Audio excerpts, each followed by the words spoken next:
السلام علیکم۔ آج کی میری یہ ویڈیو ایک بہت ہی سبق آموز کہانی ہے۔ اس سے پہلے میرے YouTube channel Urdu centre plus کو سبسکرائب کر کے بیل نوٹیفیکیشن کو آن کر دیں تاکہ آپ آنے والی میری تمام چینل اپڈیٹ سے آگاہ رہیں۔ آپ میری ویڈیوز کو زیادہ سے زیادہ شیئر کر کے کار خیر میں شامل ہو سکتے ہیں۔ اب آپ مجھے ٹویٹر، فیس بک اور انسٹاگرام پہ بھی فالو کر سکتے ہیں۔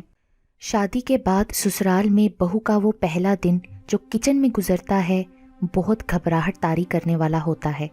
میکے میں سینکڑوں بار کیے گئے کام اس نئی جگہ پر کرنا بہت مشکل مرحلہ لگ رہا ہوتا ہے۔ یہی مشکل آج انوشے کو درپیش تھی۔ اس کی شادی کو آج 12 دن ہونے کو آئے تھے۔ ان 10-12 دنوں میں سسرال والوں نے اس کے چاؤ چونچلے اٹھائے تھے، لیکن اب شاید ان کی حد ہو چکی تھی۔ 12ویں صبح جب سب ناشتے کے لیے دسترخوان پر بیٹھ گئے اور انوشا نے اپنی ساس کے ہاتھ کا بنا ناشتہ کھایا تو ساس نے لہجے میں نقاہت طاری کرتے ہوئے انوشا کو مخاطب کیا تھا، بس بہو، اب میری ہمت تو جواب دے گئی ہے۔ طبیعت خرابی کے باوجود آج تو میں تمہارا خیال کرتے ہوئے کچن میں چولہے کے آگے جا کر کھڑی ہو گئی کہ ابھی سے نئی دلہن کو کیا کام پر لگاؤں، لیکن بھائی اب تم جانو اور تمہارا کام۔ جوڑوں کے درد نے تو میرا ایسا پیچھا پکڑ رکھا ہے کہ 5 منٹ کھڑا رہنا محال لگتا ہے۔ کچن تو آج سے تمہارے سپرد۔ ٹھیک ہے امی، میں تو آپ سے خود ہی کہنا چاہ رہی تھی کہ آپ کی طبیعت صحیح نہیں رہتی، آپ آرام کیا کریں، میں سارے کام سنبھال لوں گی۔ انوشے نے پورے خلوص سے انہیں یقین دلایا تھا۔ ہاں، اپنے گھر میں بھی تو سارا کاموں کی ذمہ داری تمہارے اوپر ہی تھی، یہاں تو پھر صفائی کے لیے ماسی آتی ہے، کام ہی کیا ہے ہمارے گھر میں۔ ساس نے تو لاپرواہ سے انداز میں جتایا تھا، مگر انوشے خاموش رہی۔ اتنا تو اس نے 12 دنوں میں اندازہ کر لیا تھا کہ اس گھر میں ہر وقت ہونے والی چک چک کی بڑی وجہ یہ کام ہی ہوتا تھا۔ عماد اس کا شوہر بہن بھائیوں میں سب سے بڑا تھا، اور پھر ایک چھوٹا بھائی اور ایک بہن تھی۔ عماد اور اس کے چھوٹے بھائی کو تو اپنے کام خود کرنے کی عادت تھی، یعنی جیسے کپڑے استری کر لیے، میلے کپڑے واشنگ مشین کے پاس رکھی ٹوکری میں ڈال دیے۔ ماسی مشین لگا دیتی تھی، مگر اگلے 2 دن تک کپڑے تاروں پر ہی سوکھتے رہتے۔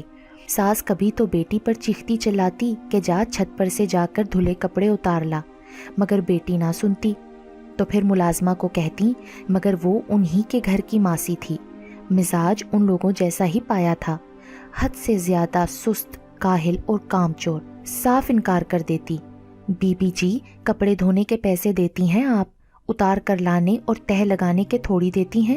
اے کمبخت، تجھے تہہ لگانے کو کب کہہ رہی ہوں، جا صرف کپڑوں کی گٹھڑی باندھ کر اتار کر لا دے، مجھ سے سیڑھیاں چڑھی جاتی تو کیوں کہتی تجھے۔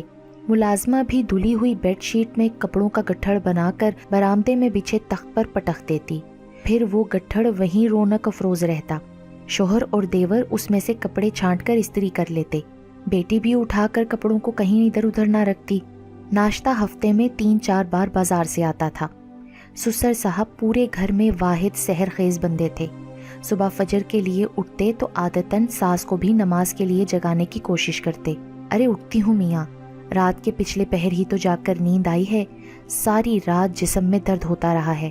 سسر صاحب بھی شریف شخص تھے، بیوی کو جتانا چاہتے تو جتا سکتے تھے کہ بیوی رات کو تمہارے خراٹوں سے نیند تو میری ڈسٹرب ہوتی ہے، لیکن انہیں پتا تھا کہ ان کا اتنا سا کہنا ساس صاحبہ کا پارا چڑھا دے گا۔ وہ کافی تنگ مزاج خاتون تھیں۔ سسر صاحب کی صلح جو طبیعت کی وجہ سے دونوں میاں بیوی کی اچھی نبھ رہی تھی۔ سسر صاحب نماز پڑھ کر واک پر نکل جاتے اور واپسی پر کبھی نان چنے، کبھی نہاری تو کبھی حلوہ پوری لے آتے، خود بھی ناشتہ کرتے اور بچوں کو بھی آواز دے کر بلا لیتے۔ عماد تو آفس جانے سے بمشکل 20 منٹ پہلے اٹھتے تھے، اور اتنا ہیوی ناشتہ ان کو پسند نہ تھا، وہ بنا ناشتہ کیے گھر سے نکل جاتے تھے۔ لیکن دیور اور نند کو ریڈی میڈ ناشتہ بہت پسند تھا، بلکہ ساس صاحبہ بھی جاگنے کے بعد میاں کا لایا ہوا ناشتہ مزے سے کرتی تھیں۔ بازار کے کھانے کھا کھا کر ان کا وزن بڑھتا جا رہا تھا، بیماریاں واقعی ان کی جان کو چمٹی رہتی تھیں، لیکن وہ ان عورتوں میں سے تھیں جو بیماریوں کو بڑھا چڑھا کر بیان کرنے کے ساتھ ساتھ تندرستی کی حالت میں بھی خود پر زبردستی بیماری طاری رکھتی تھیں۔ گھر میں روپے پیسے کی تو کوئی تنگی نہ تھی، مگر سلیقے کا فقدان تھا۔ صفائی ستھرائی اور کپڑے دھونے کے لیے ماسی رکھی ہوئی تھی، بلکہ اکثر ساس صاحبہ فالتو پیسے دے کر اس سے برتن بھی دھلوا لیتی تھیں۔ انہیں بس دوپہر کا کھانا بنانا ہوتا تھا۔ کھانا وہ وافر مقدار میں پکاتی تھیں، 2 وقت کھا کر جو بچ جاتا وہ فریز کر دیتی۔ 2-3 دن بعد وہی سالن دوبارہ گرم کر کے کھا لیا جاتا۔ سب سے بڑا عماد پڑھ لکھ کر برسر روزگار ہوا تو ساس صاحبہ کے دل میں بیٹے کے سر پر صحرا سجانے کی خواہش بیدار ہوئی۔ محلے کی ہی رشتہ کروانے والی خالہ جی سے مدد لی گئی۔ 2-4 رشتے دیکھنے کے بعد ساس صاحبہ کا جی انوشے پر آ گیا۔ وہ متوسط گھرانے کی خوبصورت اور پڑھی لکھی لڑکی تھی۔ انوشے کے والد لائبریرین تھے اور امی شہر کے اچھے پرائیویٹ اسکول کی وائس پرنسپل تھیں۔ انوشے کے والدین کو رشتہ کافی معقول لگا کیونکہ عماد خوش شکل لڑکا تھا، پڑھا لکھا اور برسر روزگار تھا۔ اس کے آفس سے چھان بین کرائی گئی تو لوگوں نے اسے محنتی اور شریف بتایا، اور سب سے بڑھ کر سسر صاحب انوشے کے ابو کو بہت ہی سلجھے ہوئے اور معقول لگے۔ اچھی طرح سوچ بچار کے بعد انہیں ہاں کر دی گئی۔ 3 مہینے کے اندر اندر انوشے عماد کے سنگ رخصت ہو کر سسرال پہنچ گئی۔ بحیثیت جیون ساتھی عماد اسے بہت پسند آیا تھا۔ اس کے ماں باپ نے یقیناً اس کے لیے بہترین شخص چنا تھا، اور جہاں تک سسرال کا تعلق تھا، ماں نے اسے سمجھا کر بھیجا تھا کہ کسی بھی لڑکی کا سسرال آئیڈیل نہیں ہوتا۔ لڑکی اپنی سمجھداری اور معاملہ فہمی سے کام لے کر سسرال میں اپنے لیے خود آسانیاں پیدا کر سکتی ہے، اور یہی لڑکی کی صلاحیتوں کا اصل امتحان ہوتا ہے۔ انوشے کو اپنے ماں باپ کی دعاؤں، ان کی تربیت اور سب سے بڑھ کر اپنے اللہ پر بھروسہ تھا۔ اسے یقین تھا کہ بہت جلد سسرال کی اجنبی سرزمین پر وہ اپنے قدم مضبوطی سے جما لے گی۔ شروع میں تو ساس اور نند مروت کا مظاہرہ کرتے ہوئے اسے کاموں سے روکتی تھیں۔ دلہنوں والا پروٹوکول بھی دیا گیا، لیکن تھوڑے دنوں کے بعد نئی دلہن کے چاو چونچلے اٹھانے کے ارمانوں کی شدت میں خاطر خواہ کمی آئی، اور آخر 12ویں دن تو اسے کچن کا چارج دے ہی دیا گیا۔ انوشے نے تو سکون کا سانس لیا تھا، کیونکہ فارغ بیٹھنے کی اسے عادت بھی نہ تھی، اور جب گھر کے کاموں کے لیے ہنگامہ برپا ہوتا تو اسے خام خواہ ہی اپنا آپ قصوروار لگنے لگتا۔ اس کی امی بھی ورکنگ وومن تھی، لیکن ہر کام بہت نظم و ضبط اور سلیقے سے انجام پاتا تھا۔ انوشے نے بھی بہت چھوٹی عمر سے ہی ماں کا ہاتھ بٹانا شروع کر دیا تھا، لیکن یہاں سسرال میں معاملہ مختلف تھا۔ وہ ایک بار کچن میں گھسی تو کسی اور نے جھانکنے کی ضرورت بھی محسوس نہیں کی، حالانکہ وہ کچن میں پہلی بار کام کر رہی تھی۔ بے ترتیب کچن میں اسے چیزوں کے صحیح ٹھکانوں کا علم ہی نہ تھا۔ وہ واقعی پریشان اور نروس ہو رہی تھی، اور شاید اسی گھبراہٹ میں مسالوں کا تناسب کچھ گڑبڑ ہو گیا تھا۔ پہلی بار وہ اتنا اچھا کھانا نہ بنا پائی جتنا وہ چاہ رہی تھی، لیکن بہت برا بھی نہ بنا تھا، گزارے لائق تھا۔ ساس صاحبہ نے کھانا کھاتے ہوئے طنز کر ڈالا تھا، اے بہو، تمہارے گھر میں جب بھی کھانا کھایا یہی بتایا جاتا تھا کہ تم نے بنایا ہے۔ سچ سچ بتا، اماں بناتی تھی یا بازار سے آتا تھا؟ انوشے تو پانی پانی ہو گئی۔ اگلے روز اس نے بہت دل لگا کر کھانا پکایا، اور اس دن کھانا واقعی زبردست بنا تھا، لیکن سب نے چپ چاپ کھانا کھا لیا، کسی نے تعریف کے 2 بول تک نہ بولے۔ اور جب وہ کھانے کے بعد دسترخوان سمیٹ رہی تھی تب سسر صاحب نے اسے مخاطب کیا، بیٹا اب گرم گرم چائے بھی پلا دو، لیکن جتنا مزیدار کھانا کھلایا ہے چائے بھی ایسی ہی لاجواب ہونی چاہیے۔ اتنی سی حوصلہ افزائی پر انوشے کا دل کھل اٹھا تھا۔ ابھی بناتی ہوں ابو، اس نے ادب سے جواب دیا۔ چہرے پر پڑی پیاری سی مسکراہٹ پھیل گئی تھی، لیکن ساس سے یہ مسکراہٹ ہضم نہ ہوئی۔ سسر پر جی میں غصہ بھی آیا کہ شادی کو 30 برس ہونے کو آئے تھے، کبھی میاں جی نے آج تک کسی کھانے کی تعریف میں ایک لفظ نہ کہا تھا، اور بہو کو تو دوسرے ہی دن سر پر چڑھایا جا رہا تھا۔ انہوں نے اپنے شوہر کے فکرے کا اثر زائل کرنا ضروری سمجھا تھا۔ چاولوں میں معمولی سی کسر رہ گئی تھی بہو، آج تو تمہارا دل رکھنے کو چپ چاپ کھا لیا ہے، مگر آئندہ ذرا خیال رکھنا، دوائیاں کھا کھا کر میرا تو معدہ ویسے ہی بگڑا رہتا ہے، کھانے میں ذرا سی بھی اونچ نیچ ہو جائے نا تو میرے معدے میں درد بڑھ جاتا ہے۔ حالانکہ چاولوں میں ذرا سی بھی کمی نہیں تھی، کھلے کھلے چاولوں والا خوش ذائقہ پلاؤ بنایا تھا۔ پھر بھی انوشے نے فرما برداری سے کہہ دیا تھا آئندہ وہ اس بارے میں خیال رکھے گی، اور جب اگلی بار ساس کے کہنے کی وجہ سے چاول ذرا ڈھیلے رکھے تو نند نے خوب مذاق اڑایا، یہ کیسا بپھا بنا کر رکھ دیا ہے چاولوں کا بھابی، ہم کوئی بیمار ہیں جو ایسی کھچڑی کھائیں؟ انوشے کا منہ تو سرخ ہو گیا مگر وہ پھر بھی خاموش رہی، لیکن ہر گزرتے دن کے ساتھ اس کی برداشت جواب دیتی جا رہی تھی۔ وہ جتنا مرضی دل لگا کر کھانا پکاتی، ساس کوئی نہ کوئی نقص نکال ہی لیتی۔ تنگ آ کر اس نے اپنی ماں سے اس بارے میں مشورہ طلب کیا۔ بیٹا تم ان سے طریقہ پوچھ کر کھانا بنایا کرو۔ امی پلیز ڈانٹیے گا مت، میں اپنی ساس کی برائی نہیں کر رہی، لیکن انہیں کھانا بالکل نہیں بنانا آتا۔ اب تک ان کے ہاتھ کی بنی جو بھی چیز کھائی ہے انتہائی بے ذائقہ ہوتی ہے۔ ان کے طریقے سے پکانے لگی میں تو خود کھانا پکانا بھول جاؤں گی۔ ارے بیٹا میں نے یہ کب کہا تم ان کے طریقے کے مطابق پکایا کرو؟ پر امی ابھی تو آپ نے مجھ سے کہا کہ ان سے پوچھ کر کھانا بنایا کرو۔ ہاں تو میں نے صرف یہی کہا نا کہ تم ان سے طریقہ پوچھ کر کھانا پکایا کرو، یعنی صرف پوچھنے کی حد تک، پکاؤ اپنی طرح سے جو تمہیں مناسب لگے۔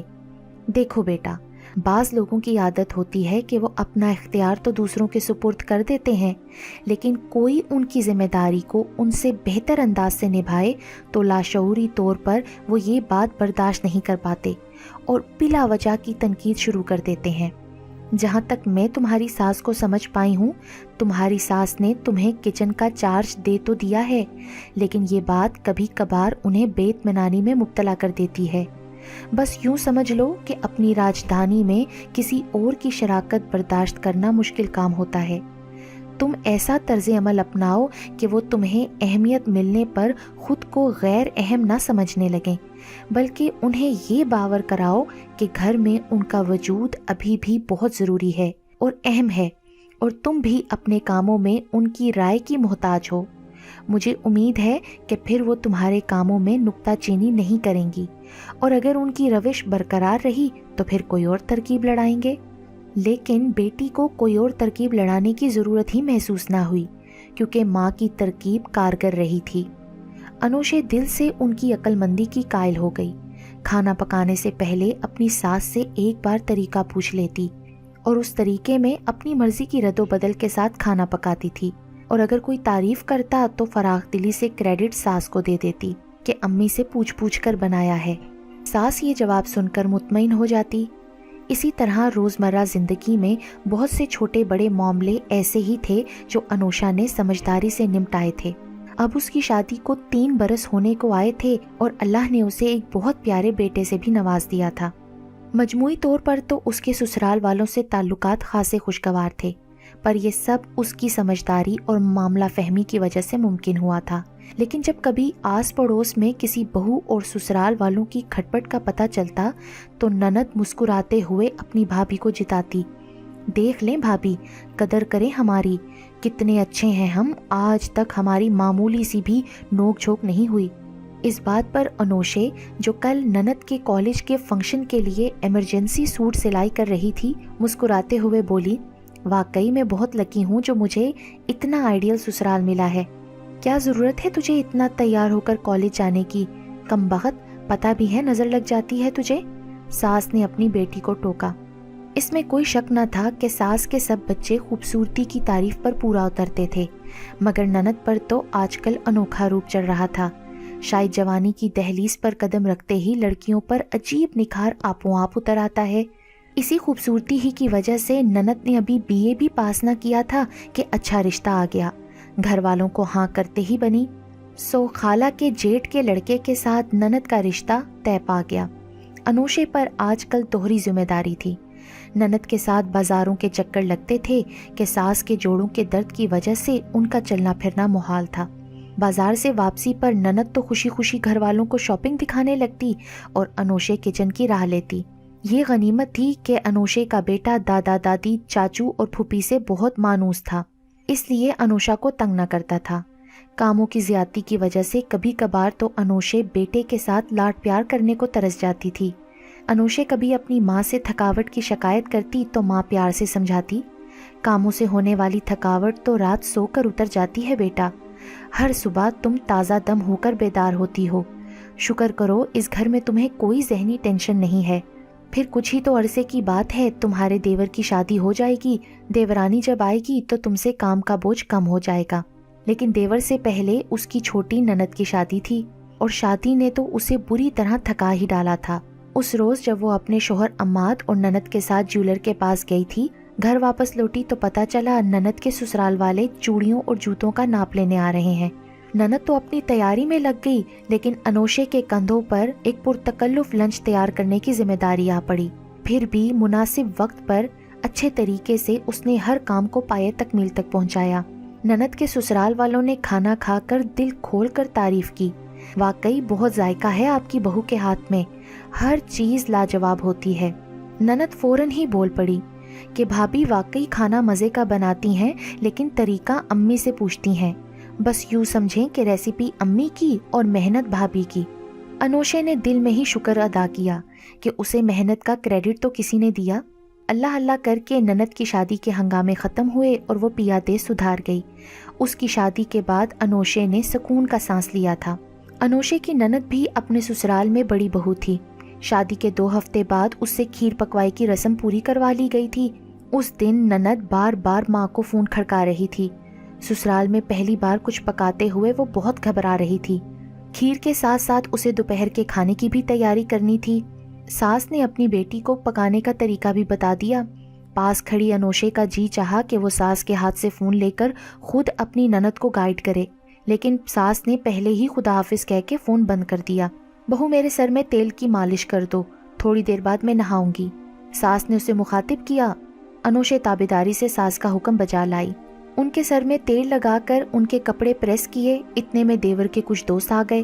بھابھی پلیز چائے کے ساتھ کچھ اور ہو سکے تو بنا دیجیے، آج بہت عرصے بعد میرے دوست آئے ہیں۔ انوشے نے جھٹ پٹ آلو ابالنے کے لیے رکھ دیے۔ اتنی جلدی تو آلو کے کٹلس ہی بن سکتے ہیں۔ فریج میں پڑے مٹھائی کے ڈبے میں سے 4-5 رسگلے برآمد ہو گئے، چھوٹی سی پلیٹ میں سجا دیے۔ مٹھائی، نمکو، چائے اور کٹلس ٹرے میں سجا کر دیور کو آواز دے کر بلایا۔ تھینک یو بھابھی، تھینک یو سو مچ۔ وہ بھابھی کی کوئک سروس پر بہت ہی شکر گزار ہوا۔ شام کے وقت نند کا فون آیا۔ اس کا موڈ سخت آف تھا۔ امی پتہ نہیں آپ نے کیسا طریقہ بتایا تھا، مجھ سے تو کوئی بھی چیز ڈھنگ کی نہیں بنی، سسرال میں پہلا امپریشن خراب پڑ گیا۔ ماں سے خفگی کا اظہار کر کے فون بند کر دیا۔ بھول چوک خود سے ہو گئی اور نام ماں کا لگا رہی ہے، کمینی کہیں کی۔ 2 دن بعد پھر نند کا فون آیا۔ ماں سے کسی ڈش کا طریقہ پوچھ رہی تھی۔ پتہ نہیں پچھلا تجربہ بھول گئی تھی یا ماں سے پوچھے بنا کوئی چارہ ہی نہ تھا۔ آج انوشے ساس کے پاس نہ تھی، ورنہ وہ ضرور ان کے ہاتھ سے موبائل لے کر اپنی نند کو صحیح طریقہ بتا دیتی۔ شام کو نند اپنے شوہر کے ساتھ آ گئی۔ تھوڑی دیر بعد اس کا شوہر چل پڑا۔ انوشے نے اٹھتے ہوئے نندوئی کو کہا کہ ہم آپ کا رات کے کھانے پر انتظار کریں گے۔ نندوئی بہت شکریہ بھابھی کہہ کر چلتا بنا۔ انوشے کچھ دیر تو سب کے ساتھ نند کے پاس بیٹھی تھی، پھر اٹھ کر کچن میں چلی گئی کہ گھر میں نہیں بیاہی بیٹی کو دال سبزی تو نہیں کھلائی جا سکتی، کچھ نہ کچھ اہتمام تو ضروری تھا۔ وہ فریج کھول کر چیزوں کا جائزہ لینے لگی۔ فریزر میں چکن موجود تھا، اس نے چکن کڑھائی بنانے کا سوچا تھا۔ پھر خیال آیا کہ نند سے ہی پوچھ لے کہ اس کا کچھ اور کھانے کو جی تو نہیں چاہ رہا۔ لاؤنج میں داخل ہونے سے پہلے ہی اسے ٹھٹک کر رکنا پڑا تھا، کیونکہ نند وہاں دھواں دھار انداز میں رو رہی تھی۔ سچ امی میں بتا نہیں سکتی آج کتنی انسلٹ ہوئی میری۔ پورا گھرانہ اکٹھا تھا کھانے کی میز پر۔ میرے ہاتھ کا کھانا کھا کر ہر کسی نے اپنی الگ ہی کمنٹس دیے۔ بظاہر سب مذاق کر رہے تھے، لیکن شرمندگی کے مارے میرا برا حال ہو رہا تھا۔ آپ کو جانے مجھ سے کیا دشمنی ہے جو مجھے الٹے سیدھے طریقے بتا دیتی ہیں۔ پہلی بار میں نے سوچا تھا کہ مجھ سے ہی کوئی بھول چوک ہوئی ہے۔ آج تو میں نے آپ کو فون کیا تھا اور نوٹ بک ساتھ رکھی تھی۔ جو کچھ آپ بتاتی گئی میں نوٹ کرتی گئی، اسی کے مطابق کھانا پکایا جو اتنا بدمزہ اور برا بنا۔ ارے ماں ہوں میں تیری، دشمن تھوڑی نہ ہوں، کیوں غلط بتانے لگی تجھے؟ بھلا بتاؤ تو مجھ پر بگڑ رہی ہے۔ اتنے میں دیور بولا، تم امی سے کیوں پوچھتی ہو؟ امی تو آؤٹ آف پریکٹس ہو رہی ہیں، تم انوشے بھابھی سے پوچھ لیا کرو نا۔ بھابھی بھی تو امی سے ہی طریقہ پوچھ کر پکاتی ہیں، امی انہیں تو لاجواب ترکیبیں بناتی ہیں اور مجھے جانے کیوں ٹھیک سے کچھ نہیں بتاتی۔ دیور جو اپنے بہن بھائیوں میں سب سے منہ پھٹ اور بدلحاظ تھا، اس سے اب مزید ضبط نہ ہو سکا تھا۔ کہنے لگا، انوشے بھابھی کی شادی کو 3 برس ہونے کو آ رہے ہیں، اور بہنا تمہاری یادداشت اتنی کمزور نہیں ہوگی کہ تمہیں یاد ہی نہ ہو کہ 3 برس پہلے اس گھر میں کھانا وغیرہ بننے کی کیا روٹین تھی اور کتنا لاجواب کھانا بنتا تھا۔ اکثر بازاری کھانا کھاتے تھے نا ہم، اور امی ایک دن پکا کر 3 دن تک ہمیں کھلاتی رہتی تھیں۔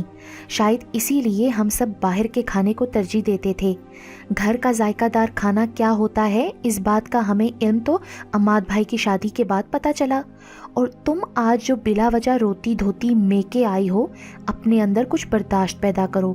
تمہیں تو انتہائی بدمزہ کھانا پکانے پر باتیں سننی پڑی نا، جبکہ بھابھی کو تو اچھا پکانے کے باوجود تنقید کا نشانہ بننا پڑتا تھا۔ بھابھی عقل مند تھیں، طریقہ امی سے پوچھ کر اپنی مرضی کا کھانا پکانے لگیں۔ امی بھی خوش اور ہم سب بھی خوش۔ یہ ہوتا ہے عقل کا درست استعمال، مگر تم میں عقل ہو تو تب نا۔ دیور نے تو صورتحال کا کیسا بے لوگ تجزیہ کیا تھا۔ باہر کھڑی انوشا دیور کی بات سن کر حیران رہ گئی۔ اسے ہرگز اندازہ نہ تھا کہ وہ اتنا باریک بین ہوگا۔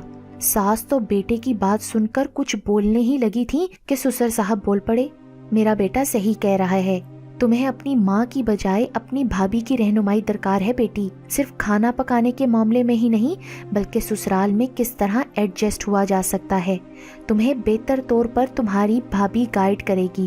جس طرح تمہارا بھرا پڑا سسرال ہے، اسی طرح انوشے پر بھی بھرے پڑے سسرال کی ذمہ داری پڑی تھی، اور وہ یہ ذمہ داری بدطریق احسن نبھا رہی ہے۔ اس پر اس بچی کی مزید اچھائی یہ کہ ہر آئی گئی کے سامنے تسلیم کرتی ہے کہ اس کا سسرال ایک آئیڈیل سسرال ہے، جبکہ سچ تو یہ ہے کہ وہ خود ایک آئیڈیل بہو ہے۔ تمہیں اپنی بھابھی سے ہی سبق لینا ہوگا کہ وہ کس طرح خود سے وابستہ تمام رشتوں کو خوش اسلوبی سے نبھا رہی ہے۔ سسر صاحب بول رہے تھے اور دروازے کی اوٹ میں کھڑی انوشا کی آنکھیں بھیگ گئیں۔ کبھی کبھار اس کے دل میں خیال آتا تھا کہ سسرال کی خدمت کرتے کرتے وہ اپنی ذات کی نفی کر رہی ہے، اور اسے اس مشقت سے کیا حاصل ہوگا۔ سسرال والے تو پھر بھی اسے کریڈٹ نہ دیتے تھے، گھر میں امن و سکون کی فضا کا سارا کریڈٹ خود لے لیتے تھے، لیکن آج دیور اور سسر کی بات سن کر احساس ہوا تھا کہ سسرال میں بھی اس کے قدردان موجود ہیں، اور دل سے کی گئی محنت کبھی نہ کبھی رنگ لے ہی آتی ہے۔ دیور کہنے لگا، انوشے بھابھی نے تو واقعی مثالی بہو بن کر میری آنے والی بیوی کے لیے مشکل پیدا کر دی ہے۔ آج کل کی لڑکیوں میں اتنا اسٹیمنا کہاں کہ وہ گھر بھر کی ذمہ داریاں اتنی خوش اسلوبی سے نمٹائیں۔ جب میری آنے والی بیوی کا موازنہ بھابھی سے ہوگا تو نمبر 1 بھابھی ہی ہوں گی، دیور نے مسکراتے ہوئے کہا۔ انوشے بھیگی پلکوں اور مسکراتے لبوں کے ساتھ واپس کچن میں پلٹ گئی۔ کچن کے کام نمٹاتے ہوئے اس کے ہاتھوں میں پہلے سے کہیں زیادہ پھرتی تھی۔ رات کے کھانے پر اس نے چکن کڑھائی کے ساتھ مٹر پلاؤ اور فروٹ رائفل بھی بنا دیا۔ سب نے سیر ہو کر کھانا کھایا تھا، اور کھانے کے بعد ساس نے اسے مخاطب کیا، بہو ذرا اپنی نند کو بھی طریقہ سمجھا دینا، میں تو سب بھول بھال گئی ہوں، ورنہ اس سے بھی زیادہ مزے کی کڑھائی بناتی تھی میں۔ انوشے نے ہنستے ہوئے کہا، ٹھیک ہے امی، میں بتا دوں گی۔ ڈھیروں ڈھیر برتن دھو کر اس نے اپنے لیے 1 کپ چائے بنائی۔ کچن میں کافی دیر کھڑے ہو کر کام کرنے کی وجہ سے کمر میں اسے درد جو ہو رہا تھا۔ بیڈ روم میں آ کر اس نے چائے کے ساتھ پین کلر لی۔ اپنے بیٹے کو اس کے پاپا کی گردن میں باہیں ڈالے گہری نیند سوتا ہوا دیکھا۔ انوشے نے محبت بھری نگاہ سوتے ہوئے شوہر اور بیٹے پر ڈالی، پھر خود بھی ان کے پہلو میں لیٹ کر سونے کی کوشش کرنے لگی۔ جلد ہی آج وہ نیند کی وادی میں اتر گئی، کیونکہ آج اسے بہت ہی مطمئن اور پرسکون نیند آ رہی تھی۔